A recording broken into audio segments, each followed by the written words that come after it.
আল্লাহ তুমি আমার গুনাহগার উম্মতকে বাঁচাও। বিশ্বনবী পাগলের মতো একবার হাউজে কাউসারে যাবেন, একবার সিরাতে যাবেন, একবার পুলসিরাতের দিকে, একবার হাউজে কাউসারের দিকে পাগলের মতো দৌড়াতে থাকবেন, তার কোনো গুনাহগার উম্মত যাতে জাহান্নামে ঢুকে না যায়। সেদিন কেউ সুপারিশ করতে পারবে না বিশ্বনবী ছাড়া।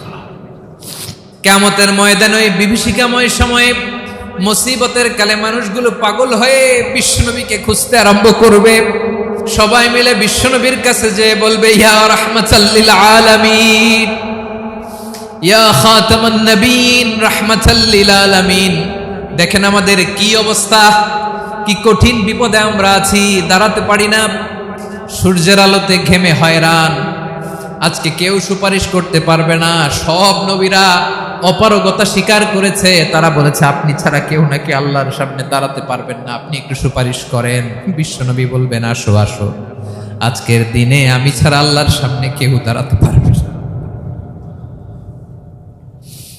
বিশ্বনবী মাকামে মাহমুদে যে আল্লাহু আকবার বলে সিজদায় লুটিয়ে পড়বেন। আল্লাহ রাব্বুল আলামিন বিশ্বনবীকে এমন কিছু চমৎকার শব্দ শিখাবেন, ওই শব্দগুলো দিয়ে আল্লাহর প্রশংসা করে বিশ্বনবী কাঁদতে আরম্ভ করবেন।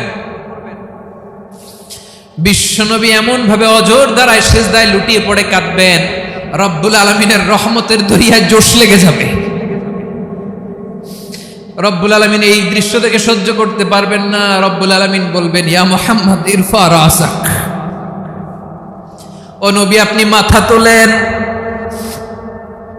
মাথা তোলেন, আপনার কান্না আমি সহ্য করতে পারি না।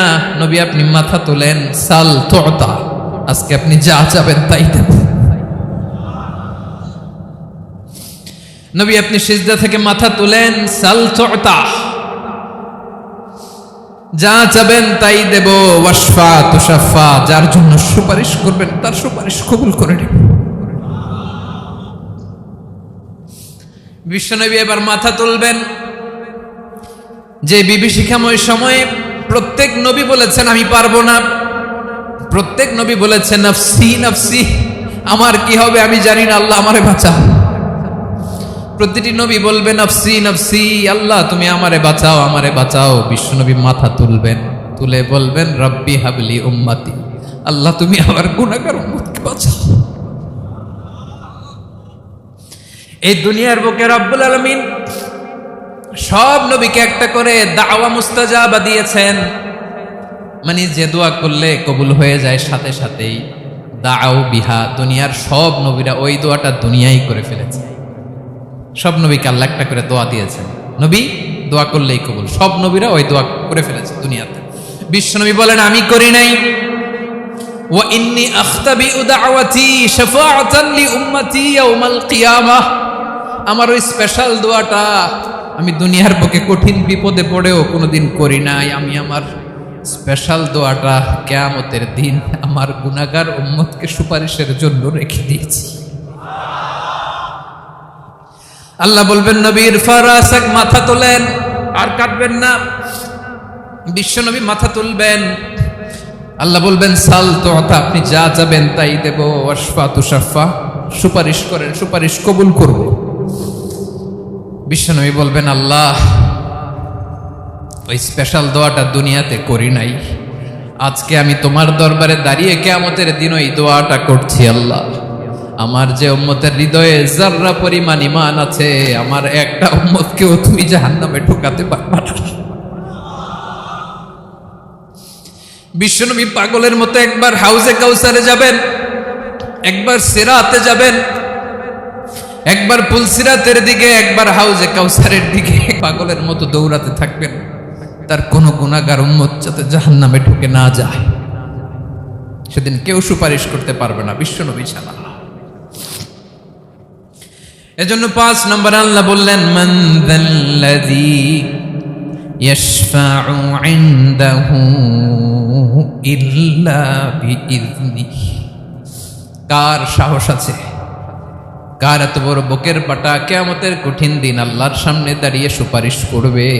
কারো ক্ষমতা নেই, কারো ক্ষমতা নাই। বিশ্বনবী সেদিন সিজদায় পড়ে উম্মতের জন্য কাঁদবেন, সবাই কাঁদবে নফসি নফসি, আল্লাহ আমারে বাঁচাও, আল্লাহ আমারে বাঁচাও। বিশ্বনবী বলবেন উম্মতি উম্মতি। বিশ্বনবী আমার জন্য কাঁদবেন, আপনার জন্য কাঁদবেন, আমাদের জন্য সেদিন কেঁদে কেঁদে জাহান্নামের দরজায় দাঁড়িয়ে আমাদেরকে টেনে টেনে জান্নাতে ঢুকাবেন। এজন্য এই বিশ্বনবীর ভালোবাসা যেন আমাদের হৃদয়ে ভরপুর থাকে। আমার ভাইয়েরা, প্রতি শুক্রবার বিশ্বনবীর উপরে বেশি বেশি যেন আমরা দুরূদ পড়ি। আমরা যখন বিশ্বনবীর সালাম দেই, দুরূদ পড়ি, একদল স্পেশাল ফেরেশতা আছে যারা বিশ্বনবীর দুরূদটা নিয়ে সরাসরি বিশ্বনবীর রওজায় যায়, যে বলে অমুকের বেটা অমুক আপনারে সালাম দিয়েছে। বিশ্বনবী নিজ কবরের থেকে নিজেই সালামের উত্তর দেয়। বিশ্বনবীর ভালোবাসা যেন আমাদের হৃদয়ে থাকে, বিশ্বনবীর সুন্নাহ দিয়ে যেন আমাদের জীবনটাকে সাজাই। পারা যাবে ইনশাআল্লাহ। বিশ্বনবীর ভালোবাসা ছাড়া কেউ জান্নাতে ঢুকতে পারবে। বিশ্বনবীর পক্ষে আমরা বলবো, বিশ্বনবীর পক্ষে আমরা লিখব, বিশ্বনবীর জন্য আমরা আমাদের কলিজার রক্ত বিলিয়ে দিব, ঠিক কিনা বলেন? সেদিন বিশ্বনবী ছাড়া কেউ সুপারিশ করতে পারবে না। 5 নম্বর আল্লাহ বললেন, মান যাল্লাযী ইয়াশফাউ ইনদাহু ইল্লা বিইذনি। কে আছে সুপারিশ করবে আল্লাহর সামনে? আর আপনি আপনার বাবার দরবারে যে সেজদা দেন, হ্যাঁ? ইব্রাহিম আলাইহিস সালাম থারথার করে কাঁপবে আর বলবে নাফসি নাফসি, আল্লাহ আমারে বাঁচাও। মুসা আলাইহিস সালাম থারথার করে কাঁপবে, আল্লাহ নাফসি নাফসি, আমারে বাঁচাও। আর আপনি পীরের দরবারে যে সেজদা দেন, কোথায় আছেন আপনি? খবরদার, কেউ বাঁচাতে পারবে না। যাকে ইল্লা আল্লাহ যাকে অনুমতি দেন, বিশ্বনবীকে দিবেন, নবীদেরকে দিবেন, এরপরে আল্লাহ তার স্পেশাল ওয়ালিদেরকে, মুত্তাকিনদেরকে, শহীদদেরকে, সিলেক্টেড বান্দাদেরকে দিবেন। কিন্তু কাকে দিবেন, কার জন্য দিবেন, দুনিয়ার কেউ জানে না একজন ছাড়া। তিনি কে? আল্লাহর ওয়ালিদেরকে, নেককার লোকদেরকে আল্লাহ সুপারিশের অনুমতি দিবেন। কিন্তু আপনি যারে মানেন, যার পায়ে সেজদায় লুটিয়ে পড়ে থাকেন, তারে যে আল্লাহ দিবেন, এটার কোনো গ্যারান্টি আছে? কথা বলেন। এজন্য জপতে হবে একজনের নাম, আওয়াজ করে বলুন, তিনি কে? আয়াতুল কুরসির 5 নাম্বার কথা হচ্ছে, সেদিন কেউ কারো উপকারে আসবে না, সুপারিশ করার সুযোগ পাবে না, আল্লাহ যাকে অনুমতি দেয় তিনি ছাড়া। আল্লাহ যদি কাউকে দয়া করে অনুমতি দেয় তাহলে করতে পারবে, তাহলে পারবে। সেই কিয়ামতের দিনটা বড্ড ভয়ঙ্কর, কেউ সুপারিশ করার সাহস পাবে না। আরে আমার অবস্থা কি আমি জানি না, আমি আবার কারোর জন্য সুপারিশ করব? কথা বুঝেন নাই? আমার কি হবে আমি জানি, তা আমি আরেকজনের নিয়ে টেনশন করার সুযোগ কোথায়? ইয়া নাফসি ইয়া নাফসি, আল্লাহ আমারে বাঁচাও, আমারে বাঁচাও, আমারে বাঁচাও। কাঁদতে কাঁদতে মানুষ হয়রান হয়ে যাবে, এ নাকি আবার আরেকজনের বাঁচাবে। বিশ্বনবী বলেন, বিশ্বনবী একবার ছাগলের রান খাচ্ছিলেন, রান খেতে খেতে বিশ্বনবী বলেন, আনা সাইয়্যিদুন নাসি ইয়াউমাল কিয়ামা, আমি কিয়ামতের দিন সর্বশ্রেষ্ঠ হব, মানুষের মধ্যে সর্বশ্রেষ্ঠ সেরা আমি বিশ্বনবী। আলহামদুলিল্লাহ পড়েন।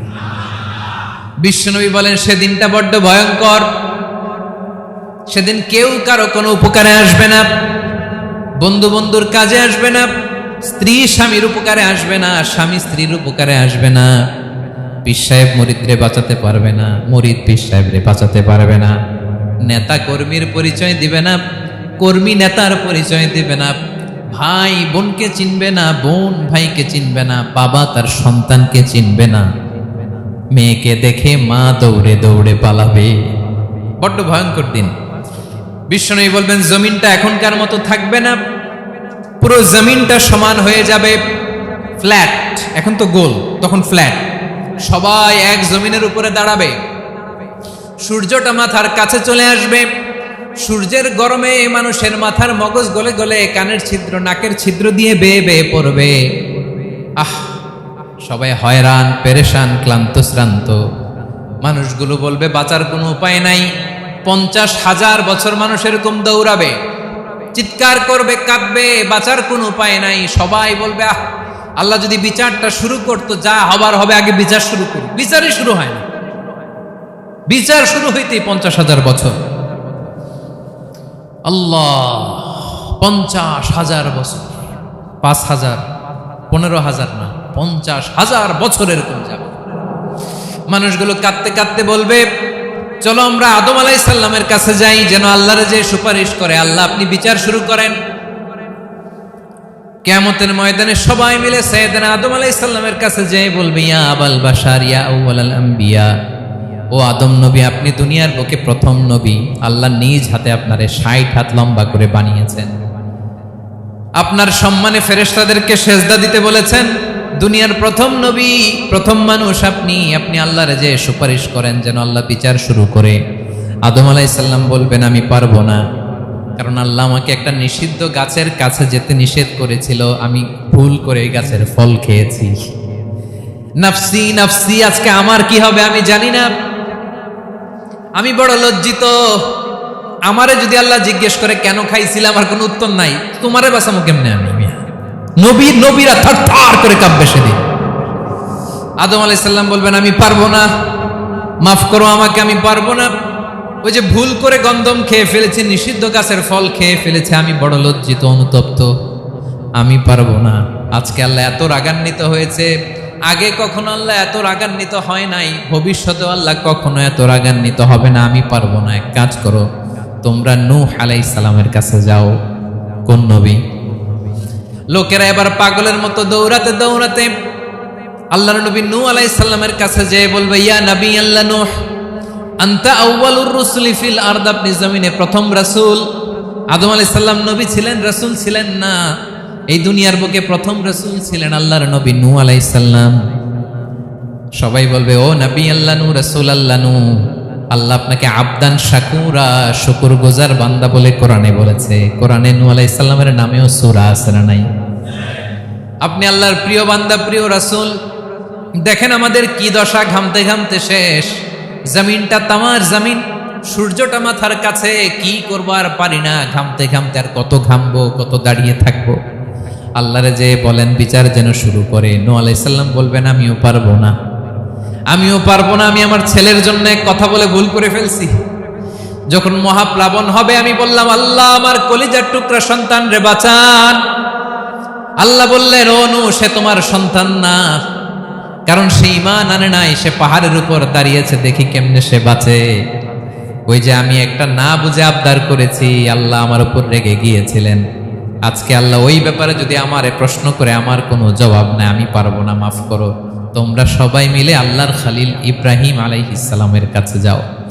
লোকগুলো পাগলের মতো খুঁজতে আরম্ভ করবে, অযুত লক্ষ নিযুত কোটি মানুষের ভিড়ে আল্লাহর খালিল ইব্রাহিমকে যে বলবে ইয়া খালিলুল্লাহ, ও আল্লাহর খালিল, আল্লাহ আপনাকে বড্ড ভালোবেসেছেন, আপনি কাবা বানিয়েছেন, আল্লাহ আপনাকে বড্ড পছন্দ করেন। দেখেন আমাদের কি অবস্থা। আপনি যে আল্লাহর কাছে সুপারিশ করেন যেন আল্লাহ আজকে বিচার শুরু করে। আল্লাহর নবী ইব্রাহিম বলবেন আমিও পারবো না, আমি আমার জীবদ্দশায় 3টা মিথ্যা বলেছি। কয়টা? আসলে মিথ্যা না, একটু টুইস্ট করে কৌশল করে কথা বলেছিলেন, ওইটাকে হাদিসে মিথ্যা বলা হয়েছে। আমি জীবনে 3টা মিথ্যা বলেছি, জীবন বাঁচানোর তাগিদে কৌশল করে 3টা কথা বলেছি। আজকের এই কঠিন ময়দানে আল্লাহ যদি ওই 3টা কথার ব্যাপারে জিজ্ঞেস করে, লজ্জায় আমি মাথা দেখাতে পারবো না, আমিও পারবো না, আমিও পারবো না। আজকে আল্লাহ এত রেগে আছে, আগে কখনো এত রাগে নাই, পরেও রাখবে না। তোমরা সবাই মিলে বনি ইসরাইলের নবী মূসা আলাইহিস সালামের কাছে যাও। সবাই এবার যাবে মূসা আলাইহিস সালামের কাছে, যে বলবে ইয়া নবী আল্লাহ মূসা, আপনি ছিলেন কালিমুল্লাহ, আল্লাহর সাথে সরাসরি কথা বলতেন। রব্বুল আলামিন আপনাকে তাওরাত কিতাব দিয়েছেন, আপনি যে একটু সুপারিশ করেন। আল্লাহর নবী মূসা বলবেন মাফ করো, আমিও পারবো না, আমি দুনিয়ার বুকে ভুল করে একটা মানুষকে মেরে ফেলেছি। আমি মারছিলাম আদব শিক্ষা দেওয়ার জন্য এক থাপ্পড়, এই থাপ্পড়ে যে ওই লোক মরেই যাবে আমি জানতাম না। আজকে আল্লাহ যদি জিজ্ঞেস করে কেন মারলা, জবাব আছে? ওই লজ্জায় আমি অনুতপ্ত, আমি পারবো না, আমার এই কথা বলো না। আজকে আল্লাহ বড্ড রেগে আছে, আমি পারবো না। তোমরা আল্লাহর নবী ঈসা আলাইহিস সালামের কাছে যাও। কিয়ামতের ময়দানে মানুষগুলো পাগল পাড়া হয়ে আল্লাহর নবী ঈসা আলাইহিস সালামের কাছে যাবে, যে বলবে নবী ঈসা আপনি রূহুল্লাহ, বাবা ছাড়া আল্লাহ আপনাকে বানিয়েছেন, ইনজিল কিতাব দিয়েছেন, মৃত মানুষকে আপনি জীবিত করতে পারতেন। আজকের এই কঠিন বিপদের দিনে আপনি আমাদের সাহায্য করেন। আল্লাহর কাছে যে বলেন যেন বিচার শুরু করে। ঈসা আলাইহিস সালাম বলবেন আমিও পারবো না, ইন্নী উবিদতু মিন দুনিল্লাহ, আমার উম্মত খ্রিস্টানেরা আল্লাহরে বাদ দিয়ে আমি ঈসার ইবাদত করেছে। আমার মা ম্যারি আর আমাকে ডাকতো জেসাস ক্রাইস্ট, আমার ইবাদত করেছে। যদিও আমি আমার ইবাদত করতে বলি না, ঈসা আলাইহিস সালামও ইবাদত করতে বলেছেন একজনের, তিনি কে? আল্লাহ নবী সাল্লাল্লাহু আলাইহি সাল্লাম বলবেন আমিও পারবো না, আজকে আল্লাহ অনেক রেগে আছে, আমি পারবো না, তবে একটা পরামর্শ দিতে